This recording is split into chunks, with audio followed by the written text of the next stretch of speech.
Tujuh siswa terluka akibat tertimpa pohon beringin setinggi 15 meter di SDN Sukasari, Campaka, Cianjur, Jawa Barat. Akibat kejadian ini, 2 siswa luka berat dan 5 luka ringan dan harus dirawat di puskesmas setempat. Seluruh biaya pengobatan korban akan ditanggung Dinas Pendidikan Pemuda dan Olahraga Kabupaten Cianjur. Sementara itu, tenda darurat juga didirikan untuk menunjang kegiatan belajar mengajar sementara waktu sambil menunggu pembangunan ruang kelas baru antara bulan Februari dan Maret mendatang. Sementara di kawasan Bulungan, Kebayoran Baru, Jakarta Selatan, pohon mahoni berdiameter 1 meter dan tinggi 10 meter ini tumbang akibat diterjang hujan deras disertai angin kencang. Akibatnya minibus yang tengah terparkir dan sebuah gerobak pedagang ringsek tertimpa dahan pohon. Selain itu, pohon juga menutupi badan jalan. Petugas PPSU dan Dinas Pertamanan mengevakuasi pohon dengan memotong menjadi beberapa bagian dengan mesin pemotong. Saat ini dahan pohon pun sudah bisa dievakuasi sehingga jalan yang sempat tertutup sudah bisa dilintasi kendaraan. Tim Liputan iNews melaporkan. Selamat siang pemirsa, Indosiang kembali hadir untuk menemani aktivitas Anda. Bersama saya Nata Arman, berikut berita pilihan siang ini.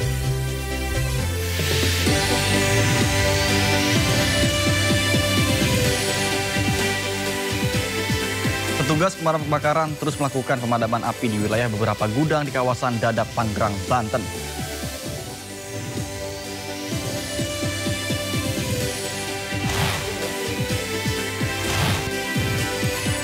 Kasus penembakan bos rental di res area 45 Tol Tanggerang Merak naik tahap persidangan.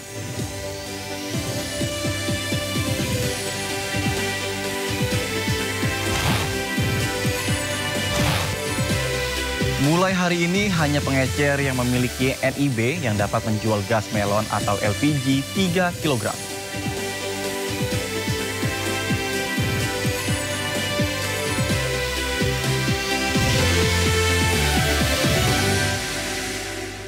Pemirsa, Indosiang kita awali dengan informasi terkait dengan jalan penghubung 2 desa tertutup longsor usai hujan deras mengguyur Depok, Jawa Barat.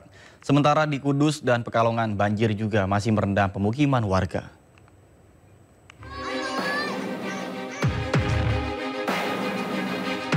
Warga memasang garis pengaman dengan pot bunga serta batang kayu untuk dijadikan pembatas di lokasi longsor sepanjang 7 meter di jalan penghubung antara Desa Bedahan dan Desa Parigi, Sawangan, Depok. Sementara jalan ditutup total, khawatir longsor semakin parah. Sejumlah pekerja pun masih melakukan perbaikan turap. Warga mengaku sangat khawatir akan terjadinya longsor susulan, mengingat intensitas hujan masih tinggi di wilayahnya. Warga berharap pemerintah setempat bisa segera membuat tindakan antisipasi agar longsor susulan tidak terjadi. Iya, cuma pas kejadian tuh pas hujan gede, jadi alhamdulillah nggak ada yang lewat, nggak ada yang ini sih, nggak ada yang kendaraan nggak ada yang lewat gitu. Nah, Ibu harapannya apa, Bu? Harapannya sih ya diperbaiki lah ya. Khawatir juga. Beruntung saat kejadian tidak menyebabkan korban, sementara pengerjaan turap juga terus dikebut agar tidak ada longsor susulan. Dari Depok, Jawa Barat, Yung Rizky, iNews melaporkan. Sementara itu pemirsa, diduga akibat cuaca buruk kapal pesiar yang ditumpangi 2 pasangan WNA asal Australia mengalami kerusakan pada mesin. Keduanya terdampar dan telah diselamatkan oleh warga di Pulau Gili Iyang, Sumeneb.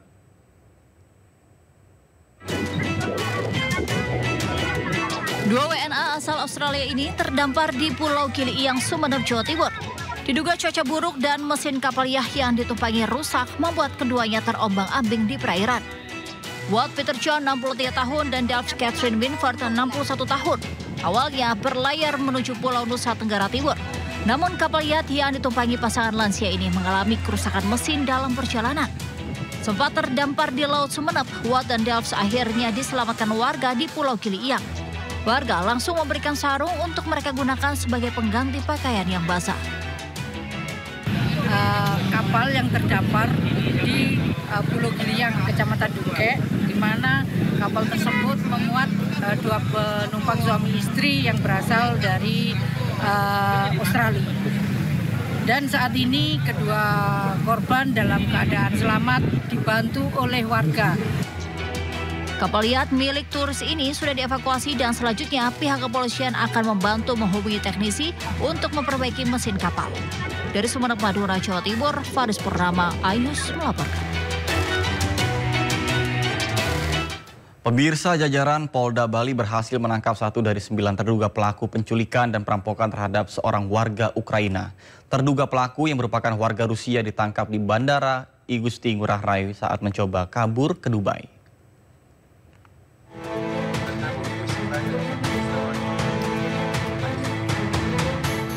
Warga negara Rusia yang diduga merampok dan menculik turis Ukraina berinisial I berhasil ditangkap polisi. Salah satu terduga pelaku berinisial KA 30 tahun itu ditangkap di Bandara Ngurah Rai, Bali saat mencoba kabur ke Dubai.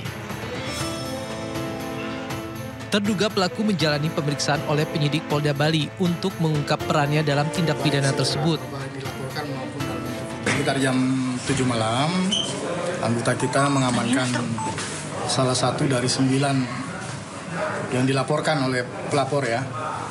Inisial K, asal Rusia. Kebetulan yang bersangkutan rencana akan meninggalkan Indonesia gitu ya. Katanya ke Dubai. Lalu kemudian kita amankan. Nah, sementara kita periksa, kita dalami perannya. Jajaran Polda Bali masih mengejar 8 terduga pelaku lainnya dengan berkoordinasi bersama Konsulat Rusia dan Ukraina, Imigrasi, Divisi Humas Internasional Mabes Polri, dan Interpol. Sebelumnya, seorang pengusaha properti asal Ukraina berinisial I diculik dan dianiaya oleh sekelompok orang di kawasan Kuta Selatan, Badung, Bali. Dalam rekaman kamera mobil milik korban, terlihat para pelaku turun dari mobil mengenakan penutup kepala dan rompi bertuliskan polisi. Dengan menggunakan sejumlah senjata, para pelaku mengancam dan memaksa korban masuk ke dalam mobil pelaku. Para pelaku merampas harta korban termasuk mentransfer akun kripto dan korban alami kerugian mencapai 3,4 miliar rupiah. Peristiwa yang terjadi pada 15 Desember 2024 ini dilaporkan pada 20 Desember 2024 ke Polda Bali. Pemirsa, puluhan warga jadi korban penipuan program makan bergizi gratis di Tasikmalaya, Jawa Barat. Salah satu korban mengaku rugi hingga 800 juta rupiah.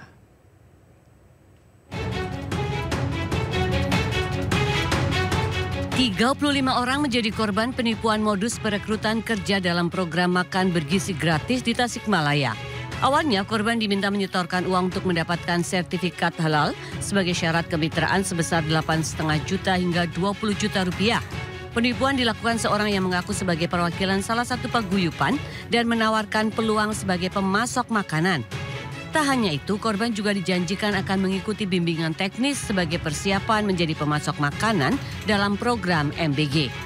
Akibat kejadian ini, salah satu korban mengaku merugi hingga 800 juta rupiah untuk mendirikan berbagai pendukung program MBG. Ya intinya ini pakai modal apa dulu gitu, istilahnya modal yang nggak ada juga diada-adain gitu. Pinjam lah istilahnya. Iya, mau pinjam lah, mau apalah gitu, itu modal teh ditempel-tempelin semua gitu. Udah berupa kayak gini gitu. Ternyata memang kita juga di samping kita ikut ini organisasi Jakmir ini, kita juga mencari peluang yang lain, informasi yang sebenarnya. Dari hasil penelusuran, paguyuban tersebut ternyata tidak memiliki keterkaitan dengan program MBG yang resmi dan kuat dugaan merupakan jaringan penipuan. Dari Tasikmalaya, Jawa Barat, Asep Juharyono, iNews melaporkan.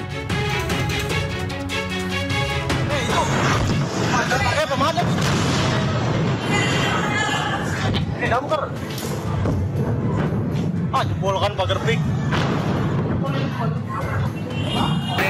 Dari Mako dan tempatan sudah meluncur, tinggal nunggu dari Pak Haji untuk segera secepatnya meluncur ke TKP.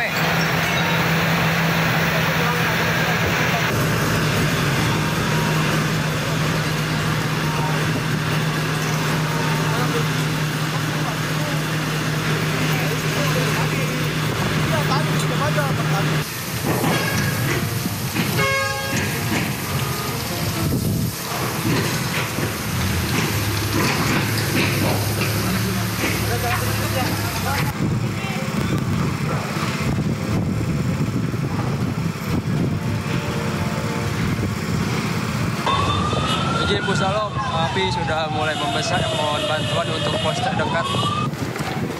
Mohon izin Bu Salom, untuk kondisi saat ini yang terbakar sudah 4 gudang. Anggota sedang proses memadamkan. Ini pos yang terdekat masih di mana ya? Ini udah ada perempatan yang ke pabrik seberang nih. Udah ada asap nih, udah merah. Tolong disegerakan, Pak. Unit diluncurkan dari Mako dan pos terdekat bantuan. Terima kasih, berhubung api sudah menjalar mana-mana dan angin sangat besar sekali. Terima kasih.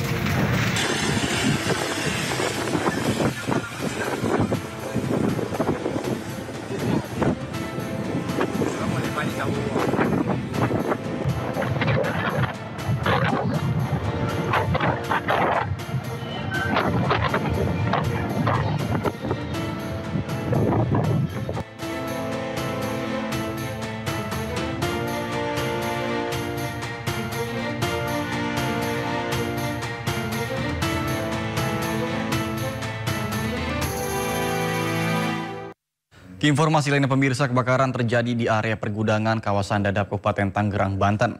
Kobaran api membuat warga sekitar dan juga pekerja menjadi panik. Izin Bu Salom, api sudah mulai membesar, mohon bantuan untuk pos.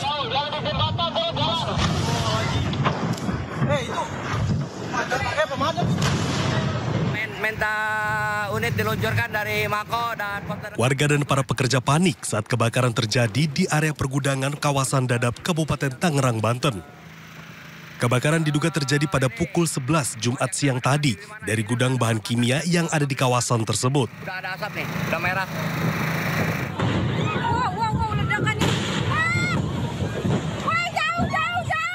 Kebakaran terjadi sempat terdengar dentuman atau ledakan sebanyak 6 kali. Peristiwa kebakaran juga sempat direkam salah seorang penumpang sebuah maskapai beberapa saat sebelum pesawat yang ditombakinya mendarat.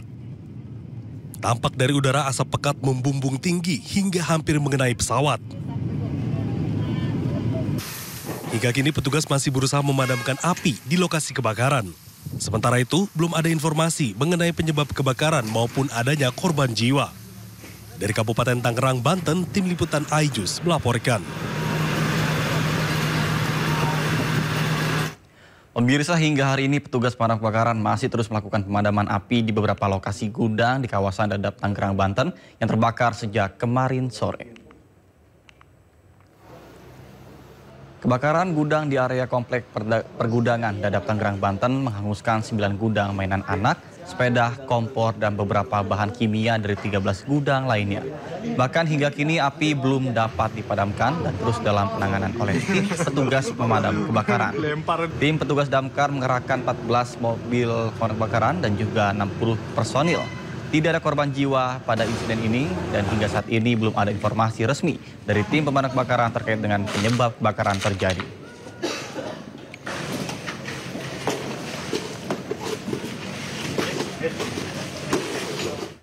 Pemirsa, untuk mengetahui informasi terkini terkait dengan kebakaran yang terjadi di area pergudangan Dadap Kabupaten Tangerang, Banten, sudah ada rekan kami Henry Aprila. Baik, selamat siang Henry, bagaimana situasi saat ini? Apakah sudah berhasil dipadamkan? Selamat siang Nata dan juga pemirsa, kalau terkait dengan situasi terkini yang dapat terbaharui, terpantau di belakang kami saat ini asap tebal masih berada di salah satu gudang, yakni di kawasan pergudangan Pantai Indah Dedep, Tangerang, Banten. Kemudian kalau untuk saat ini Nata, api masih terus dilakukan proses pemadaman karena mengingat dari 13 gudang yang ada di kawasan ini ada 9 gudang yang ikut terbakar.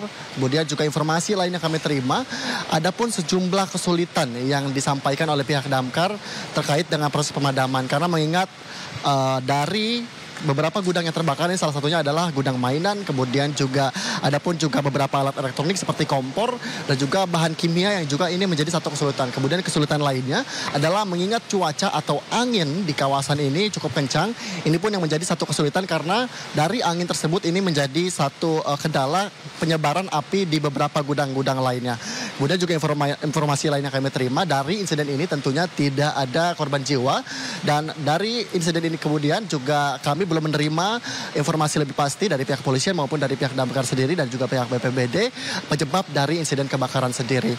Kemudian kalau kami lihat ini tandanya sudah lebih dari 20 jam proses pemadaman api belum terselesaikan, namun informasi yang lebih jelasnya disampaikan langsung ini oleh pihak pemadam kebakaran akan diselesaikan untuk sehari-hari ini. Kami akan pantau terus karena jika mendengar kembali informasinya bahwa untuk hari ini tentunya akan terus dilakukan dan dikerahkan sebanyak 4 mobil pemadam kebakaran dengan 20 personil. Dan untuk mengetahui informasi lebih jelas, adapun keterangan pers yang disampaikan oleh Danton Amiruddin berikut.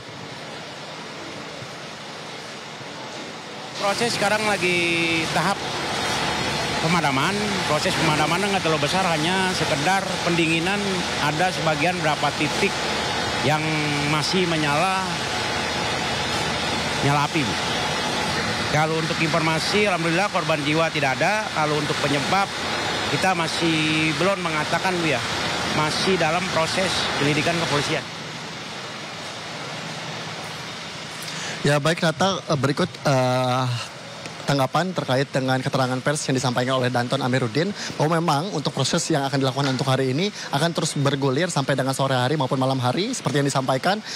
Ini ada 4 mobil pemadam kebakaran dengan 20 personil. Kami akan pantau terus karena untuk saat ini proses pemadaman di kawasan Pantai Indah Dadap Tangerang, Banten masih terus dilakukan dan tentunya harapannya akan terus berlangsung secara cepat dan akan kembali pulih. Nata. Baik, terima kasih rekan Henry Aprila atas laporannya langsung dari kawasan Dadap, Kabupaten Tangerang, Banten. Selamat bertugas kembali dan salam sehat.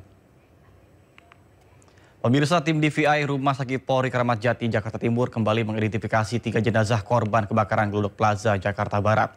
Ketiga jenazah kemudian langsung diserahkan kepada pihak keluarga. 3 jenazah korban kebakaran Glodok Plaza, Jakarta Barat berhasil diidentifikasi melalui DNA oleh tim DVI Rumah Sakit Polri Jakarta Timur, dan pihak RS juga mengatakan 3 jenazah teridentifikasi merupakan berjenis kelamin wanita. Yang pertama atas nama Desti Eka Putri berusia 24 tahun, kemudian Karen Salom Jeremiah berusia 21 tahun, dan Ade Aryati berusia 30 tahun. Dengan teridentifikasinya jenazah, tim DVI telah mengidentifikasi jenazah sebanyak 6 jenazah korban kebakaran. Saat ini tim DVI dan forensik masih melakukan identifikasi terhadap kantong jenazah yang tersisa di ruang instalasi forensik. Sebelumnya pihak Rumah Sakit Polri menerima 14 kantong jenazah dari peristiwa kebakaran Glodok Plaza. Jenazah yang berhasil diidentifikasi kemudian langsung diserahkan ke pihak keluarganya masing-masing. Tim gabungan telah berhasil kembali mengidentifikasi 3 orang korban, sehingga sampai hari ini total telah ada 6 korban yang telah berhasil diidentifikasi. Diucapkan terima kasih kepada seluruh pihak yang telah membantu, termasuk pihak dari keluarga yang telah memberikan data-data antemortem yang sangat dibutuhkan dalam Pemakaman salah satu korban kebakaran Glodok Plaza di Kabupaten Bekasi diwarnai isak tangis keluarga pada Jumat malam. Sebelumnya Rumah Sakit Polri berhasil mengidentifikasi 6 jenazah korban, di mana salah satunya adalah Ade Aryati warga Cibitung.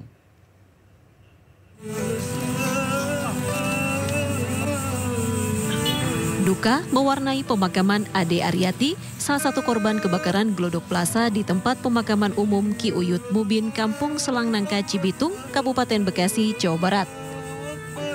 Suami korban, Jauhari, beserta anggota keluarga yang lain tidak mampu menahan tangis saat jenazah Ade Aryati diturunkan ke liang lahat.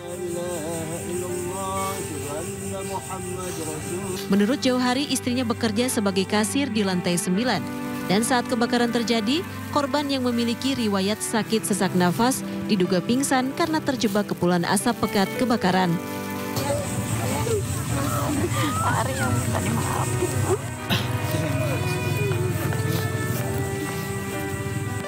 Ade Aryati meninggalkan 1 anak laki-laki yang baru berumur 5 tahun. Dari kesaksian teman istri yang berada di lokasi, dan alhamdulillah dia selamat gitu kan.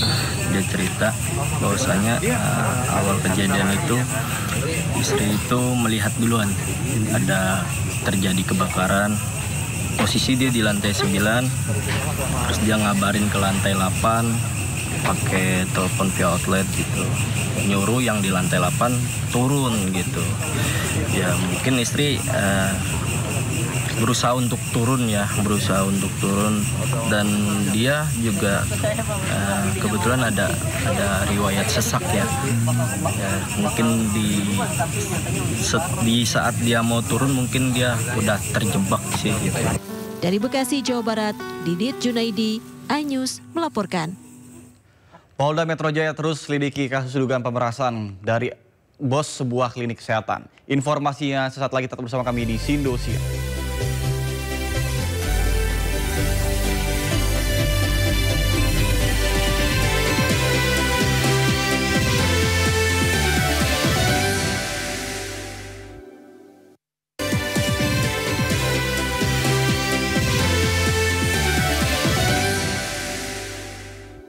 Terima kasih Anda masih bersama kami di Sindo Siang. Pemirsa, berkas perkara penembakan bos rental mobil di res area 45 Tol Tangerang Merak yang melibatkan 3 anggota TNI Angkatan Laut mulai naik ke tahap persidangan.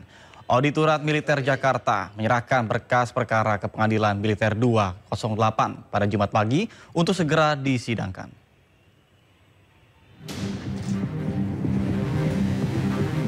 Auditorat Militer 207 Jakarta menyerahkan berkas perkara penembakan yang menewaskan bos rental mobil Ilyas Abdurrahman ke Pengadilan Militer Jumat pagi. Berkas perkara langsung diserahkan melalui pelayanan terpadu satu pintu Pengadilan Militer 28 Jakarta. Pada pelimpahan berkas, ketiga tersangka yakni Sersan 1 AA, Sersan 1 RH, dan Klasi Kepala BA belum dihadirkan auditor militer. Ketiga tersangka masih ditahan di Stal Tahmil Puspom Angkatan Laut.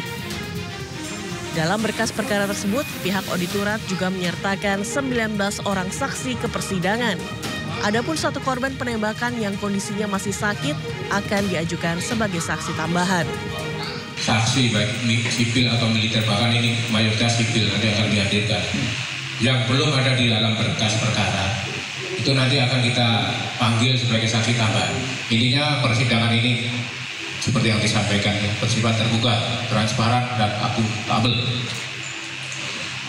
Silakan diikuti. Usai berkas perkara dilimpahkan, pihak pengadilan militer akan langsung mempelajari sebelum menyatakan lengkap untuk naik ke persidangan.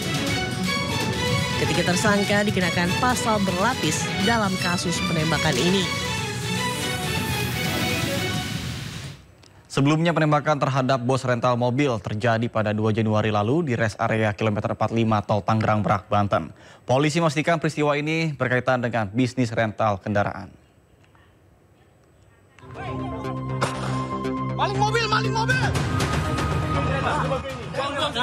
2 Januari 2025, seorang pengusaha rental mobil ditembak mati saat mencoba mengambil kendaraan miliknya yang dibawa kabur tersangka di res area kilometer 45 Tangerang Merak.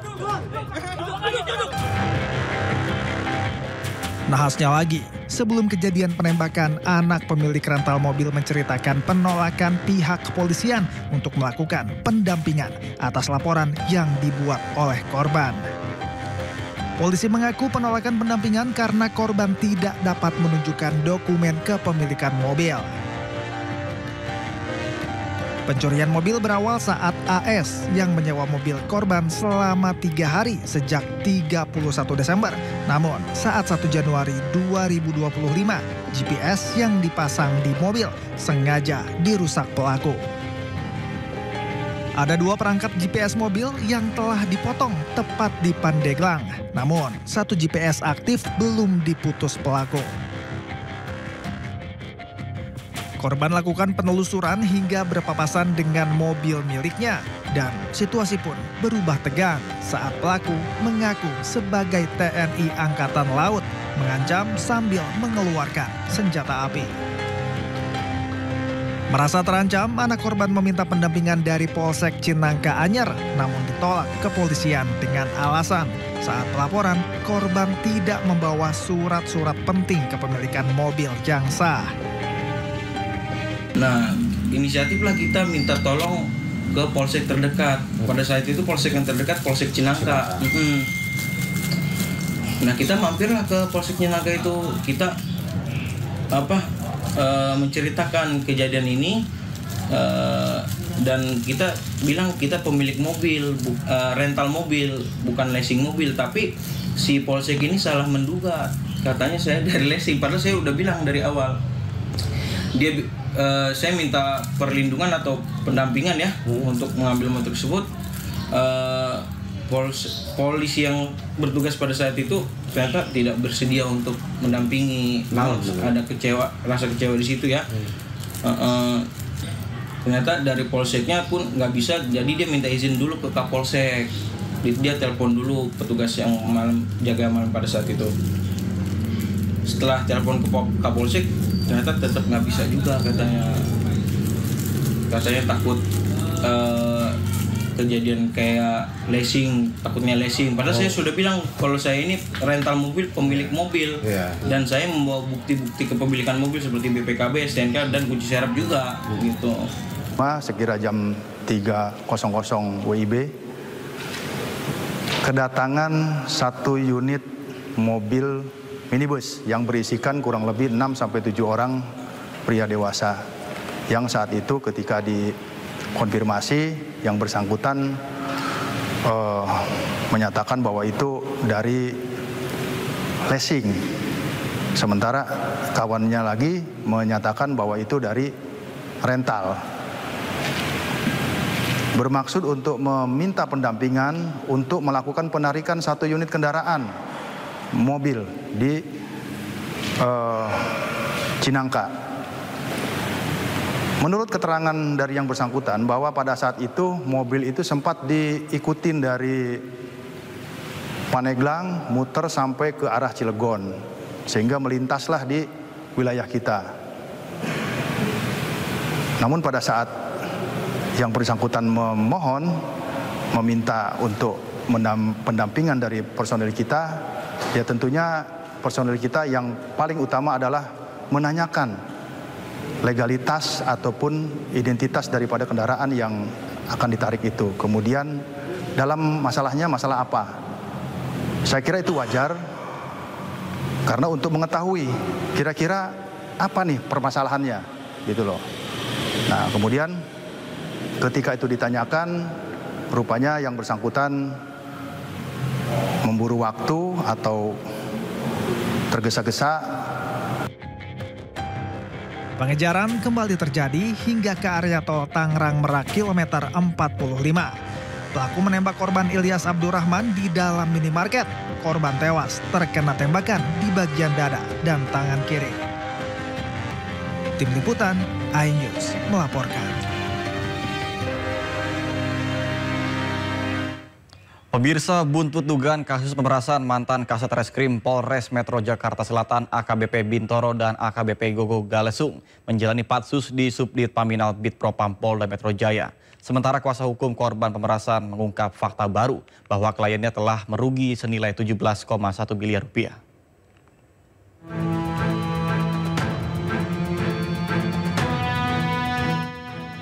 Polda Metro Jaya memastikan Propam akan menyelesaikan penyidikan dan menggelar sidang etik terhadap mantan Kasat Reskrim Polres Metro Jakarta Selatan, AKBP Bintoro, dan juga AKBP Gogo Galesung, terkait kasus dugaan pemerasan. Korban pemerasan juga telah diklarifikasi terkait adanya keterlibatan pihak selain AKBP Bintoro. 4 oknum polisi termasuk AKBP Bintoro serta AKBP Gogo Galesung menjalani penempatan khusus di Subdit Paminal Bitpropam Polda Metro Jaya sejak tanggal 25 Januari 2025. Terhadap yang bersangkutan dan 3 orang lainnya telah dimutasi dari jabatannya dan telah dilakukan penempatan khusus atau patsus di Bitpropam Polda Metro Jaya. Selanjutnya Bitpropam Polda Metro Jaya akan menyelesaikan penyelidikan dari Bitpropam Polda Metro Jaya bersama nanti dengan Paminal dan segera menyelenggarakan sidang kode etik terhadap yang bersangkutan. AKBP Bintoro membantah pernah berkomunikasi dan telah melakukan pemerasan 20 miliar rupiah kepada tersangka kasus pembunuhan AN yang merupakan anak dari bos sebuah klinik kesehatan dengan iming-iming menghentikan penyidikan. Dugaan pemerasan ini mencuat setelah kuasa hukum dua tersangka pembunuhan memasukkan gugatan perdata ke Pengadilan Negeri Jakarta Selatan. AKBP Gogo Galesung yang menjabat Kasubdit 2 di Treskrimum Polda Metro Jaya sempat menuai sorotan masyarakat karena memperbolehkan debt collector untuk menarik kendaraan di jalan asalkan dilakukan dengan baik-baik. Sikap ini berbeda dengan Kapolda Metro Jaya saat itu, yakni Irjen Fadil Imran yang menilai debt collector arogan saat menarik kendaraan nasabah. Tim Liputan iNews melaporkan. Sementara itu pemirsa, pengacara korban pembunuhan terkait dengan kasus dugaan pemerasan oleh AKBP Bintoro dan AKBP Gogo Galesung mengungkap jika keluarga korban sempat didatangi pengacara pelaku dengan memberikan sejumlah uang dan dimintai untuk mencabut laporan. Jadi sejak meninggal, sejak dipulangkan jenazah ya, setelah otopsi itu, kemudian pengacara tersangka itu mendatangi rumah klien kami. Mohon maaf saya potong. Pengacara tersangka itu yang sekarang ini atau yang dulu? Yang dulu ya. Evelyn berarti ya. Evelyn dan rekan-rekan ya. Oke, silakan lanjut Pak. Mendatangi rumah klien kami di Angke, Tambora. Nah, sampai di sana ia memberikan uang ya, katanya untuk tahlil, untuk biaya tahlil. Jadi kalau di Muslim kan meninggal itu ada tahlilan ya. Memberikan uang untuk tahlil, nah kemudian untuk taziah ya, dan untuk kebutuhan selama tahlil 7 hari. Nah, kemudian setelah itu datang lagi menyampaikan maksud dan tujuannya itu ternyata ujung-ujungnya itu agar mencabut laporan, agar damai. Ya. Nah, karena klien kami ini sudah terlanjur ya menerima uang pemberian ya, uang duka, uang santunan tadi sebesar 20 juta ya untuk biaya tahlil. Waktu saya tanya kenapa diterima, iya Pak kami butuh karena memang nggak ada lagi kan. Oke, karena sudah pernah menerima ya, ketika ditawarkan seperti itu mau damai ini bingung ya. Kalau tidak mau apakah nanti uangnya minta lagi kan gitu. Harus dikembalikan ya. Iya, terus ya, akhirnya terus interaksi, terus diminta untuk berdamai. Akhirnya menghubungi saya, ketemulah dengan saya. Nah, jadi setelah saya pelajari ternyata Pak Radiman ini kebingungan karena sudah dikasih uang, sudah terlanjur menerima uang itu. Nah, lalu setelah tekan kuasa kepada saya, Pak Radiman menyampaikan maksud dan tujuannya itu ya, Pak kalau berdamai bagaimana Pak? Karena saya tidak enak ya. Karena awalnya waktu saya nerima ya saya iya aja karena saya nggak ngerti hukum. Nah gak enak. Oke gini aja. Kalau Bapak mau berdamai silakan saja. Saya tidak melarang. Toh saya larang juga di luaran sana barangkali dia tetap saja kan damai sendiri. Nah tapi tetap karena sudah ke saya bagaimana saya rapikan. Bagaimana agar tidak salah langkah. Nah oke Bapak berdamai silakan. Tetapi ini perkara pembunuhan, apalagi sudah dirilis ya, sudah diberitakan, dan perkaranya ini pasalnya ini delik biasa, bukan delik aduan. Artinya, kalaupun ada perdamaian ya, maka proses hukum itu terus dilanjutkan. Penyidik wajib melanjutkan proses hukumnya, sekalipun ada pencabutan laporan. Pemirsa Kabar Reskrim 2008-2009, Susno Duaji menyebut jika kasus dugaan pemerasan AKBP Bintoro dan AKBP Gogo Galesung tidak cukup hanya ditangani oleh Propam, tapi juga harus diselidiki pasti apakah kasus ini benar-benar pemerasan atau suap. Dan jika benar terjadi penyuapan, maka harus diselesaikan melalui pengadilan pidana. Karena ini kasusnya baru ya Pak Susno, perlu waktu untuk mengetahui runut kejadiannya seperti apa. Tapi yang ramai ditanya oleh masyarakat adalah begini Pak Susno, apakah lazim pernyataan yang disampaikan kuasa hukum tadi Pak Romi Sihombing, Pak Hala Manurung, ada 2 tersangka mengaku sebagai korban pemerasan. Nah ini ada permintaan uang untuk ngurus dan menangguhkan penahanan dan ini akan membantu mereka untuk meringankan hukuman. Lazim Pak? Ya tidak lazim ya, karena perkara di polisi itu bisa ratusan gitu. sebulan, tapi yang begini mungkin hanya 1, jadi persentasenya kecil. Tapi walaupun kecil, ini sangat mencoreng nama daripada Kepolisian Negara Republik Indonesia. Dan ini harus diungkap tuntas. Apalagi Kompolnas sudah masuk di sini. Pengertian ungkap tuntas adalah tidak cukup hanya diungkap oleh Propam. Propam dari segi pelanggaran profesi, dan dia sudah akan menyidangkan. Nah, ancaman hukumannya yang terberat adalah sekarang ditempatkan di dalam tempat khusus, setelah disidang nanti bisa diberhentikan, dia diusulkan untuk diberhentikan dengan tidak hormat gitu. Tapi tidak cukup. Nah, saya belum dengar bagaimana penyidikan perkara ini, karena kalau benar ini apakah pemerasan, apakah menerima suap, itu antara dua itu. Ya, kalau dua-dua itu, kalau suap ini kan dilakukan oleh pejabat penegak hukum, ini kan korupsi. Maka penyelesaiannya harus melalui hukum peradilan pidana. Nah, ini Kompolnas terus memonitoring kasus dugaan pemerasan AKBP Bintoro dan AKBP Gogo Galesung. Kepolisian akan segera menggelar sidang kode etik. Dengan demikian, Kompolnas menyebut jika dugaan pelanggaran kode etik dan juga penyalahgunaan wewenang memang benar terjadi. Maka Kompolnas mendorong agar sanksi etik bisa diterapkan bersama dengan proses pidana agar menimbulkan efek jera. Ada 4 orang, sementara ini 4 oknum yang sudah diproses. Nah, perkembangannya masih dalam proses pemeriksaan pendahuluan. Kalau di aturannya, hasilnya sebenarnya sudah disampaikan oleh Bid Propam kemarin itu yang akan segera untuk sidang Komisi Kode Etik, Majelis Komisi Kode Etiknya.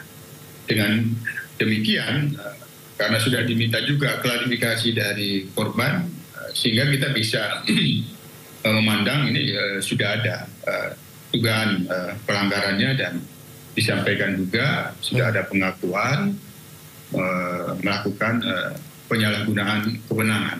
Nah, jadi untuk penanganan kasus-kasus oleh oknum yang melakukan pelanggaran ini, dalam saran kami ya, efek jera itu harus dimunculkan.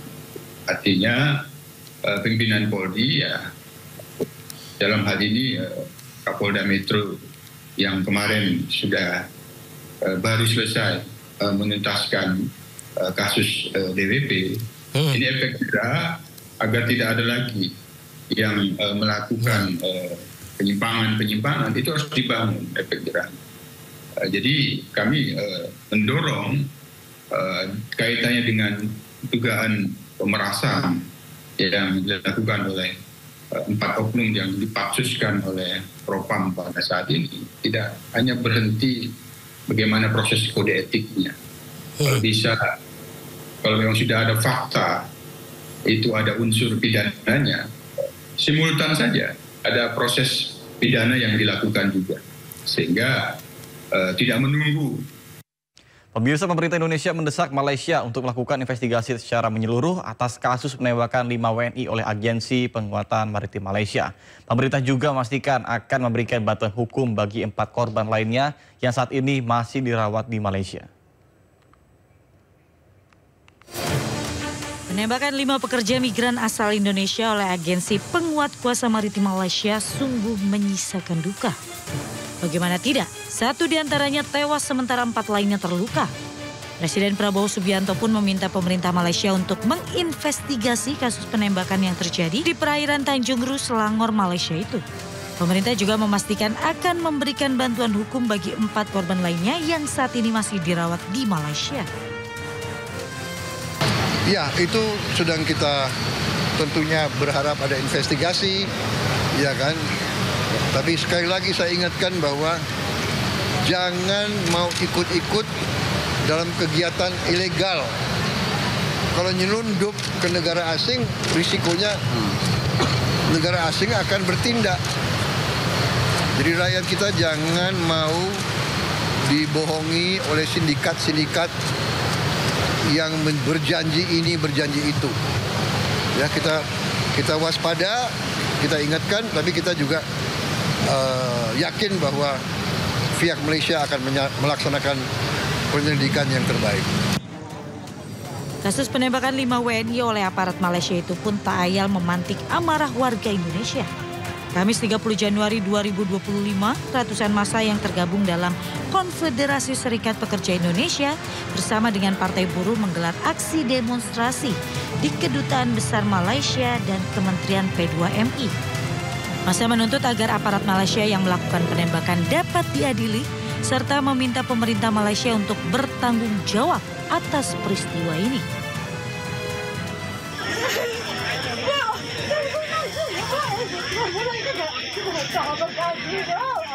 Sementara itu keluarga Basri, korban penembakan otoritas maritim Malaysia tak bisa menahan tangis saat menerima peti jenazah pada Rabu 29 Januari 2025. Mereka masih tak percaya keluarganya harus tewas karena timah panas saat berangkat mengadu nasib ke negara tetangga Malaysia. Jenazah korban penembakan diantarkan langsung oleh perwakilan Kemenlu RI. Mereka juga mengucapkan bela sungkawa dan memastikan akan terus mengawal pengungkapan kasus penembakan ini. Kita mendorong adanya investigasi secara menyeluruh terhadap insiden ini untuk bisa mengetahui mengenai apa sebetulnya kejadian terjadi dan apakah tindakan aparat yang dilakukan oleh APFM itu sudah sesuai prosedur. Kita menghormati hukum yang berlaku di Malaysia, sambil kita juga memperjuangkan hak dari warga negara kita. Jenazah boleh dulu gimana?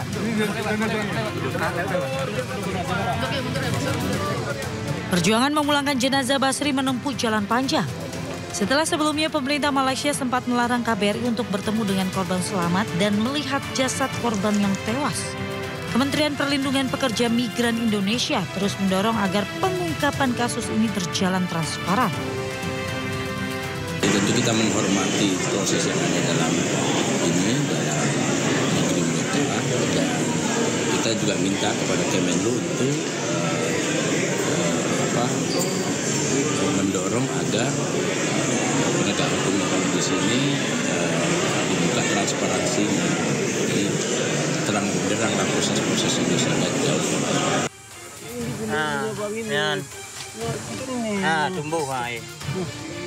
Tumbuh tangkut ini. Dengan bang, kalau mau abang peke sih kan CT Doli ya. Sebelumnya 5 pekerja migran asal Indonesia menjadi korban penembakan otoritas maritim Malaysia Jumat 24 Januari 2025. Penembakan ini menyebabkan 1 orang tewas dan 4 lainnya terluka. Saat ini keempat orang yang terluka masih dirawat di rumah sakit di Malaysia.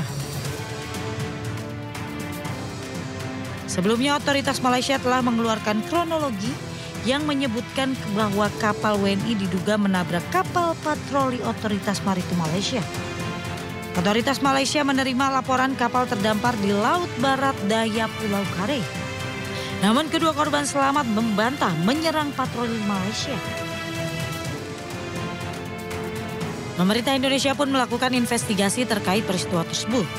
Hasil sementara penembakan dilakukan oleh Otoritas Maritim Malaysia, Agensi Penguat Kuasa Maritim Malaysia. Penembakan dilakukan di perairan Tanjung Ru, Malaysia. Tim Liputan iNews melaporkan. Informasi lainnya pemirsa, Menteri Agraria dan Tata Ruang sekaligus Kepala Badan Pertanahan Nasional Nusron Wahid menyerahkan pengusutan unsur pidana yang diduga dilakukan ke anak buahnya ke aparat penegak hukum. Nah, karena itu yang bersangkutan sudah kita tetapkan untuk dijatuhin sanksi. Nah, karena produknya itu adalah produk tata usaha negara, KATUN, keputusan tata usaha negara, maka sanksinya adalah sanksi administrasi negara, yaitu adalah masalah dicopot dan sebagainya. Kecuali kalau di situ ada unsur-unsur mens rea. Misal dia yang bersangkutan terima suap, terima sogokan atau apa, itu baru masuk ranah pidana. Tapi tidak menutup kemungkinan dokumen-dokumen yang disajikan oleh pihak-pihak pemohon itu adalah dokumen-dokumen yang tidak benar. Misal dokumen palsu atau dokumen apa, nah itu mungkin bisa masuk dalam ranah pidana. Di ranah pidananya adalah pemalsuan dokumen. Nggak tahu aku, kalau itu saya nggak tahu. Ya, Sepanjang pemeriksaan kita ya memang belum menemukan itu kalau di internal kita. Tapi kalau masalah suap dan tindak pidana yang lain kan sebetulnya itu bukan lagi kewenangan kementerian. Itu kewenangan APH kan. Bisa di polisi, bisa di kejaksaan, dan mereka APH hari ini sudah ongoing jalan. Pemirsa, Barreskrim Polri siapkan pasal untuk terduga pelaku pemalsuan sertifikat hak guna bangunan terkait dengan kasus pagar laut sepanjang 30,16 km di kawasan Paku Haji, Tangerang, Banten.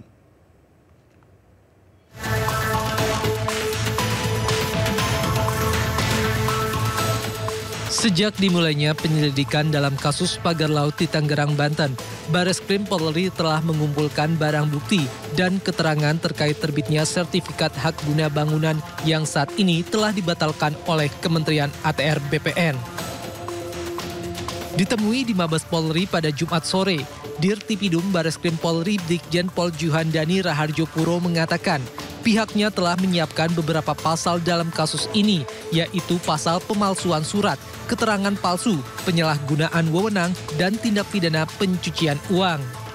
Saat ini kami sudah melaksanakan penyelidikan dan semoga kita bisa mengungkap apakah ini juga merupakan tindak pidana yang kami duga, yaitu dalam hal ini kami sudah menyiapkan ataupun dugaan terkait pasal 263 KUHP, kemudian pasal 264 KUHP, dan kami juga menerapkan undang-undang pencucian uang. Selain itu, pihaknya juga telah berkoordinasi dengan Kementerian Kelautan dan Perikanan, Kementerian ATR BPN, dan Kejaksaan RI dalam proses penyelidikan kasus pagar laut sepanjang 30,16 km di kawasan Paku Haji, Tangerang, Banten. Dalam waktu dekat, pihaknya juga akan memanggil beberapa pihak untuk dimintai klarifikasi terkait penerbitan sertifikat hak guna bangunan yang telah dibatalkan oleh Kementerian ATR BPN. Di antaranya Lurah, pihak Kementerian ATR BPN, serta pihak Badan Pertanahan Nasional. Dari Jakarta, Rizky Falupi, iNews melaporkan. Sementara mantan Ketua KPK Abraham Samad bersama dengan Koalisi Masyarakat Sipil melaporkan dugaan korupsi penerbitan sertifikat pagar laut ke KPK. Mereka menduga ada dugaan suap dan gratifikasi dalam penerbitan sertifikat tersebut.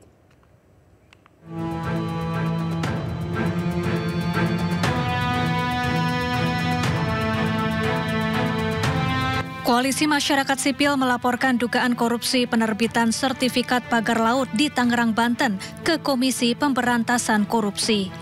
Beberapa tokoh dalam koalisi ini diantaranya mantan Ketua KPK Abraham Samad, aktivis sekaligus mantan Sekretaris BUMN Said Didu, Ketua PBHI Julius Ibrani, dan sejumlah aktivis lainnya. Mereka menduga ada suap menyuap dan gratifikasi dalam penerbitan sertifikat hak guna bangunan maupun hak milik pagar laut. Adapun pihak-pihak yang menjadi terlapor mulai dari pemilik Agung Sedayu Group Sugianto Kusuma alias Aguan hingga Presiden ke-7 Republik Indonesia Joko Widodo. Kita membawa laporannya juga yang sudah dibuat oleh teman-teman koalisi, yaitu dugaan korupsi ya yang terjadi di proyeknya ya, saya katakan di proyek strategis nasional PIK 2. Jadi kita ingin KPK lebih konsentrasi ya, menelisik, melakukan investigasi terhadap proyek strategis nasional. Karena kita melihat di dalamnya bahwa kuat dugaan telah terjadi tindak pidana korupsi di dalam penetapannya sebagai proyek strategis nasional. Karena KPK punya kewenangan untuk melakukan pemeriksaan terhadap penyelenggara negara, baik yang ada di tingkat daerah maupun yang ada di tingkat pusat.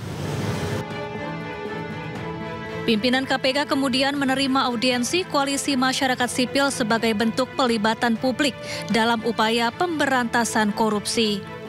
Sebelumnya, Koordinator Masyarakat Anti Korupsi juga telah melaporkan dugaan korupsi sertifikat pagar laut ke KPK dan melaporkan 2 nama menteri Kamis pekan lalu. Dari Jakarta, Tim Liputan iNews melaporkan. Informasi lainnya pemirsa, KPK mengumumkan harta kekayaan penyelenggara negara utusan khusus Presiden Pembinaan Generasi Muda Raffi Ahmad. Raffi diketahui mempunyai kekayaan yang mencapai lebih dari 1 triliun rupiah.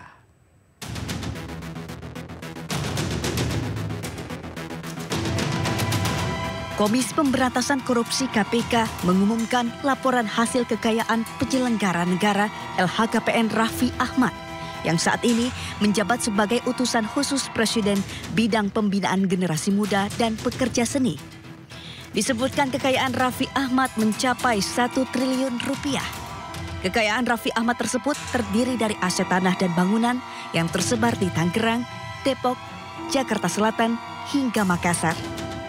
Selain itu kendaraan pribadi miliknya, mulai dari mobil sport Ferrari, Lamborghini Aventador 2013, hingga motor Harley Davidson.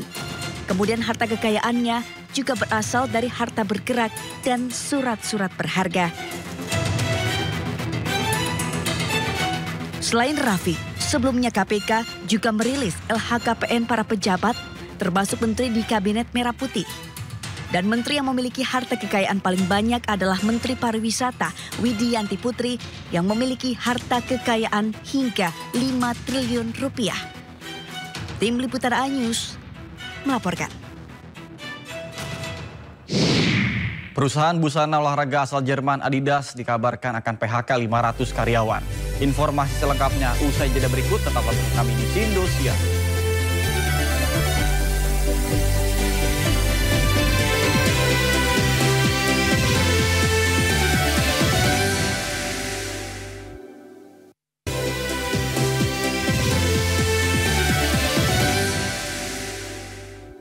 Terima kasih Anda masih bersama kami di Sindo Siang bersama saya Nata Arman. Pemirsa, biaya penyelenggaraan ibadah haji BPIH jemaah reguler diputuskan sebesar 89,4 juta rupiah, asumsi kurs dolar 16.000 rupiah.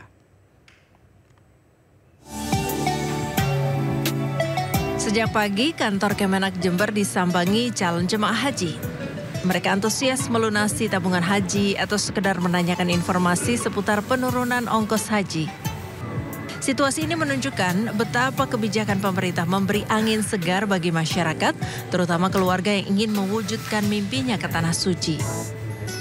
Alhamdulillah menyambut baik. Sebagai warga haji, kami merasa senang tentunya dengan biaya yang turun ini.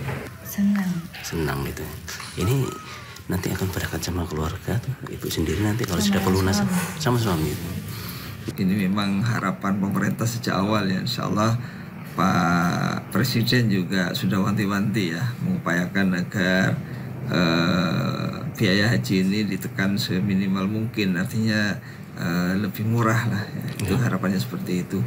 Dan tentu dampaknya pun kami berharap kepada masyarakat dengan adanya penurunan ini akan menambah semangat lagi dan bisa melunasi semuanya sehingga semua bisa berangkat ke Tanah Suci. Turunnya biaya haji berdasarkan kesepakatan Komisi 8 DPR dan Kemenak dalam Raker 6 Januari 2025. Biaya penyelenggaraan ibadah haji BPIH jemaah reguler diputuskan sebesar 89,4 juta rupiah, asumsi kurs dolar 16.000 rupiah. Penurunan BPIH berdampak pada turunnya biaya perjalanan ibadah haji sebesar 55,4 juta rupiah. Dari Jember, Jawa Timur, Bambang Sugiarto, iNews melaporkan.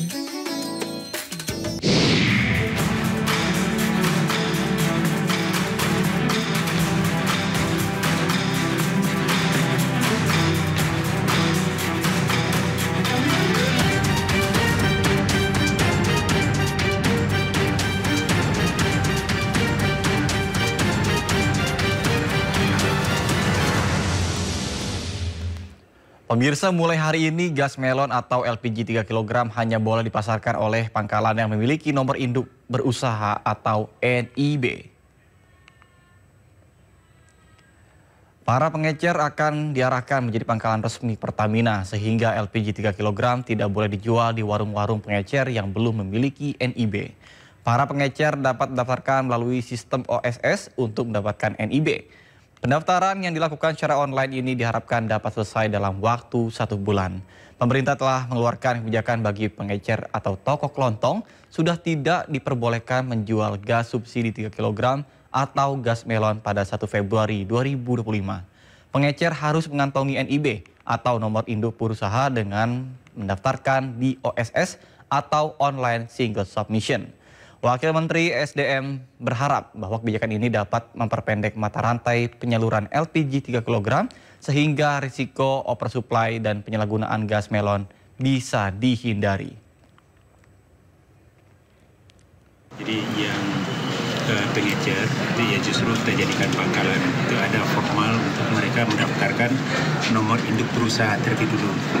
Jadi ini kan seluruh Indonesia kan bisa, ini pendaftaran secara online. Ini juga seharusnya tidak ada kendala.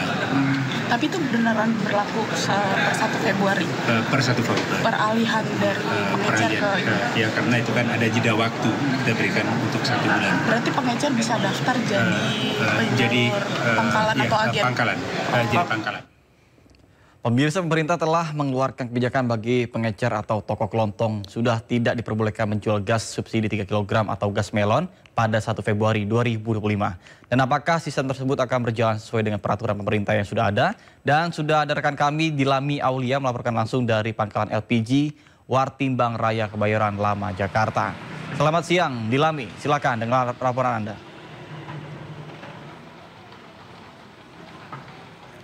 Ya Nata, kenyataannya di lapangan penjual toko kelontong ataupun pengecer mengungkapkan belum mendapatkan informasi terkait dengan kebijakan pemerintah ini.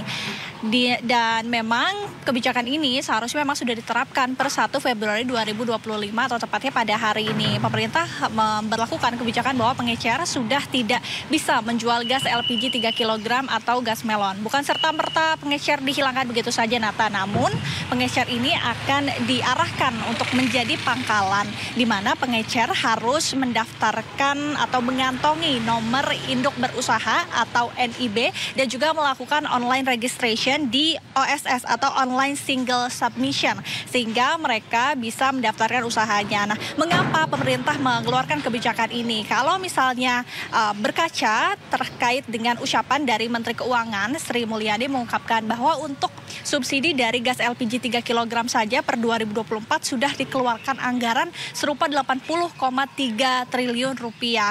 Ini artinya anggarannya cukup besar dan pemerintah menginginkan untuk segmentasi ataupun konsumen dari gas LPG 3 kg ini merata begitu. Karena kalau misalnya membeli gas LPG 3 kg di toko kelontong ataupun pengecer ini tidak harus menyertakan KTP. Sementara kalau membeli gas di agen ataupun pangkalan besar harus menyertakan KTP sehingga ini nantinya distribusi atau penggunaannya jelas sehingga inilah yang pemerintah urgensikan begitu. Nah, kedepannya memang diharapkan dengan adanya kebijakan ini bahwa toko kelontong bisa mengantongi NIB begitu ya. Ini bisa menjadikan sasaran untuk distribusi gas LPG 3 kg ini merata dan tepat untuk sasaran karena kenyataannya di lapangan banyak sekali Nata bahwa toko kelontong atau pengecer ini yang menimbun gas LPG sehingga ini bisa menjadi hal yang kurang baik begitu ya dan kita harapkan bersama semoga kebijakan ini kedepannya akan berlanjutkan atau akan diterapkan di lapangan sesuai dengan kebijakan pemerintah. Nata. Baik, terima kasih rekan Dilami Aulia melaporkan langsung dari pangkalan LPG Wartimbang Raya Kebayoran Lama, Jakarta. Selamat bertugas kembali dan salam sehat. Pemirsa, pemerintah tengah menyiapkan bantuan sosial khusus yang menyasar 3,1 juta masyarakat yang termasuk kategori miskin ekstrim. Penyaluran ini akan dilakukan dalam 3 tahap.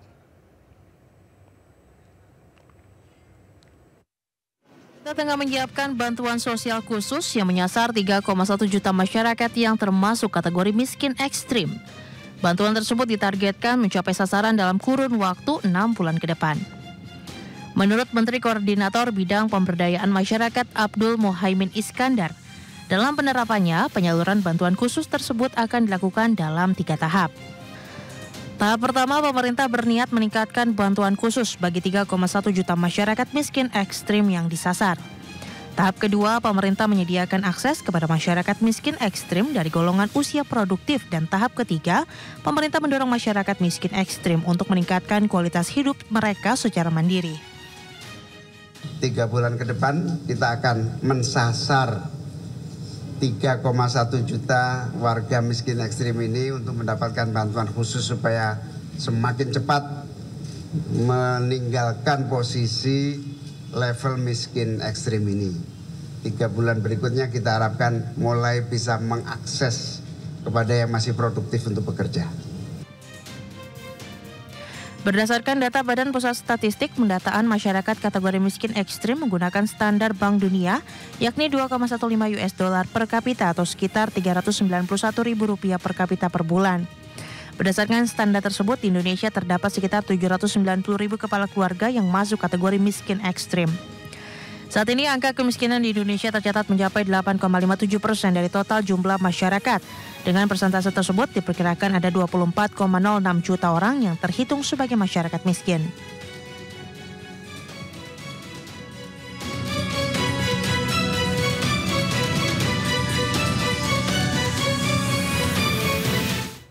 Pemirsa, Menteri Koordinator Bidang Perekonomian Airlangga Hartarto menyatakan PT Bank Rakyat Indonesia Persero Tbk paling banyak hapus kredit UMKM.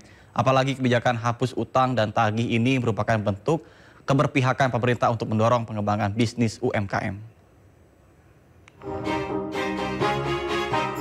Presiden Prabowo Subianto telah mengeluarkan kebijakan terkait hapus tagih kredit macet di perbankan BUMN. Kebijakan tersebut pun tertuang dalam Peraturan Pemerintah Nomor 47 Tahun 2024. Menteri Koordinator Bidang Perekonomian Airlangga Hartarto mengatakan hingga saat ini Bank Rakyat Indonesia telah melakukan hapus tagih kredit UMKM sebanyak 71.000 nasabah.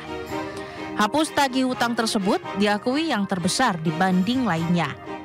Bahwa untuk keberpihakan kepada UMKM sudah dilakukan hapus hutang dan hapus tagih.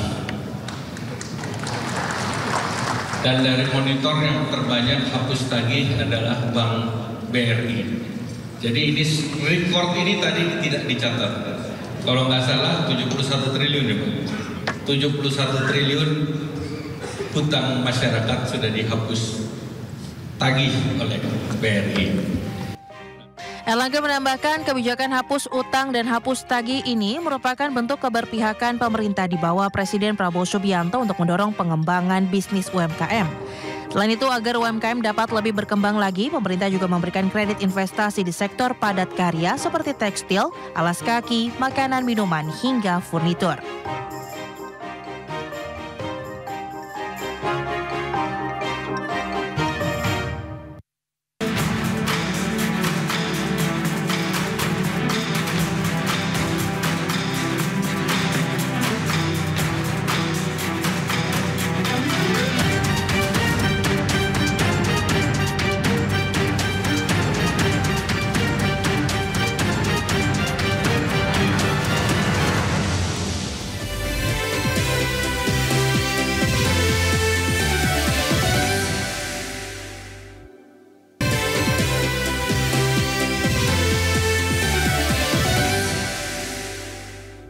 Terima kasih Anda masih bersama kami di Sindo Siang bersama saya Nata Arman. Pemirsa, lantaran sang kernet bus belum akhir mengendari bus, sebuah bus menabrak puluhan sepeda motor ojek online yang terparkir di pinggir jalan Tanjung Duren Utara, Grogol, Petamburan, Jakarta Barat pada sore tadi.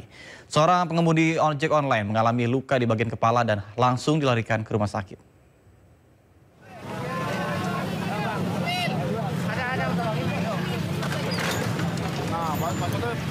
Sebuah bus jurusan Cilengsi Cibubur menabrak puluhan sepeda motor ojek online yang terparkir di bahu jalan Tanjung Duren Utara, Grogol, Petamburan, Jakarta Barat. Akibatnya sejumlah sepeda motor ojol rusak dan seorang pengemudi ojek online terluka di bagian kepala. Korban langsung dibawa ke rumah sakit. Menurut saksi mata, bus kosong tidak berpenumpang ini hanya dikendarai oleh seorang kernet yang ternyata belum mahir mengendarai bus. Awalnya kan parkir di sini. Saya nggak tahu mobil itu jalan begini. Ini dijejer, tahu kenapa itu loh. Kenek katanya. Nabrak apa aja Pak? Motor ini banyak. Kasus ini dalam penanganan petugas kepolisian sektor Grogol, Petamburan. Dari Jakarta, Miftahul Gani, iNews melaporkan.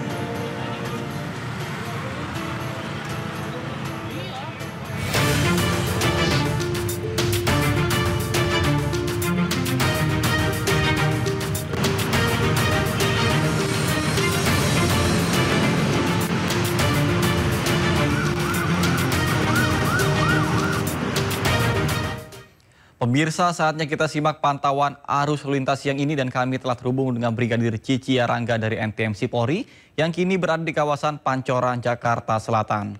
Baik, selamat siang Brigadir Cici, bagaimana pantauan arus lalu lintas dari tempat Anda melaporkan? Silakan. Ya baik, terima kasih Nata dan selamat siang pemirsa menemani akhir pekan Anda. Kali ini kita akan mengupdate bersama secara langsung pantauan arus lalu lintas dan tepat di belakang saya kendaraan yang melintas dari arah Pasar Minggu yang nantinya akan menuju ke arah Tebet ataupun ke arah Manggarai dan juga yang akan berbelok ke kiri menuju ke arah Semanggi maupun yang akan berbelok ke kanan menuju ke arah Cawang. Hingga saat ini terbilang cukup ramai dan lancar di mana terlihat peningkatan jumlah volume arus kendaraan ini dikarenakan adanya antrian traffic light yang memanjang sekitar 200 hingga 300 meter ke belakang. Namun selepasnya kendaraan-kendaraan masih melintas dengan laju kecepatan yang cukup normal. Dan untuk kendaraan-kendaraan yang berdatangan dari arah Cawang juga hingga saat ini masih dalam keadaan ramai dan lancar. Begitupun dari arah sebaliknya dari arah Gatot Subroto yang akan lurus menuju ke arah Cawang maupun juga yang akan mengambil jalur sebelah kiri menuju ke arah Tebet ataupun ke arah Manggarai juga hingga saat ini masih dalam keadaan ramai dan lancar. Peningkatan jumlah volume arus kendaraan di kawasan ini masih terbilang cukup normal. Untuk itu dihimbau bagi para pengendara agar tetap berhati-hati dengan selalu menjaga batas laju kecepatan kendaraan Anda. Dan perlu kami informasikan juga bagi pemirsa yang ingin menghabiskan akhir pekan sebelum bepergian, pastikan kondisi fisik kendaraan Anda selalu dalam keadaan layak pakai, begitupun juga dalam keadaan lengkap dan juga lengkapi surat-surat kelengkapan kendaraan Anda. Dan pemirsa, untuk Anda yang ingin mengupdate informasi-informasi seputaran arus lalu lintas, kami siap melayani Anda. Pemirsa dapat menghubungi call center kami di 1500669 ataupun melalui SMS center di 9119. Dan untuk pemirsa yang ingin mengupdate informasi NTMC Korlantas Polri, Anda juga dapat mengunjungi website kami di korlantas.polri.go.id. Demikian Nata yang dapat kami bagikan secara langsung dari sekitaran kawasan Pancoran, Jakarta Selatan bersama saya Brigadir Cici, dan silakan kembali ke Anda di studio. Baik, terima kasih Brigadir Cici Yarangga atas laporan dari kawasan Pancoran, Jakarta Selatan. Selamat bertugas kembali dan salam presisi.